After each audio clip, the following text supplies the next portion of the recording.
ஒரு ஆசிரியர் இருந்தாரு. அவர்கிட்ட பல மாணவர்கள் படிச்சுக்கிட்டு இருந்தாங்க. ஒவ்வொருவருமே நல்ல அறிவாளியா இருந்தாங்க. ஒரு மாணவன் எல்லாரையும் விட ரொம்ப புத்திசாலியா இருந்தான்.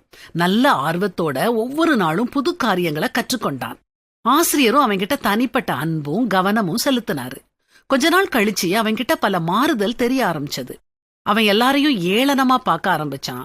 மத்தவங்க கிட்ட கடினமான கேள்விகளை கேட்டு அவங்க விடை தெரியாம முழிப்பதை பார்த்து கேலி செஞ்சு சிரிக்க தொடங்கினான். ஆசிரியரின் காதுக்கு இந்த விஷயம் வந்துச்சு.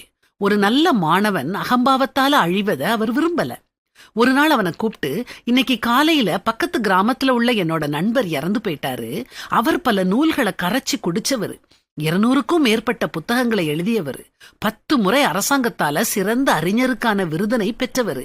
அயல் நாடுகள்ல கூட அவருக்கு மாணவர்கள் உண்டு. நீ பக்கத்து தெருவில் உள்ள தச்சு ஆசாரி கிட்ட விவரத்தை சொல்லி ஒரு தரமான சவப்பெட்டியை செஞ்சு வைக்க சொல். உன்னால் மட்டுமே இதை சிறப்பா செய்ய முடியும்னு சொன்னாரு. உன்னால் மட்டுமே இதை சிறப்பா செய்ய முடியும்னு அவர் சொன்ன வார்த்தைகள் அவனை ரொம்ப உற்சாகப்படுத்துச்சு. உடனே ஆசாரி வீட்டுக்கு போனான்.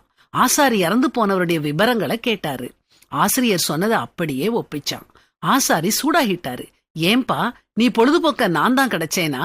செத்த பிணத்தோட விவரம் சொல்லாம வேற என்னவோ வளர்றிய? நீ படிச்சவன் தானே. என்னதான் படிச்சிருந்தாலும் விருதெல்லாம் வாங்கி இருந்தாலும் என்னைய பொறுத்த வரைக்கும் அது பிணம்தான். எனக்கு வேண்டியது அதோட உயரம் அகலம்தான். நீங்க படிக்கிற படிப்பெல்லாம் உடம்புல உசுறு இருக்கிற வரைக்கும் தான். உனக்கு பெட்டி வேணும்னா மரியாதையா போய் அளவெடுத்துக்கிட்டு வான்னு சொன்னாரு. எங்கோ பளீர்னு அடி விழுந்துச்சு அவனுக்கு. மனித அறிவு இவ்வளவுதானா? இதுக்காகவா இத்தனை பேரை அவமானப்படுத்தினேன்? அன்னையோட அவன் தலங்கனம் போச்சு. ஆமாங்க, நாம என்னதான் படிச்சாலும் நாம இருக்கிறது அழிய போற சரீரத்துலதான்.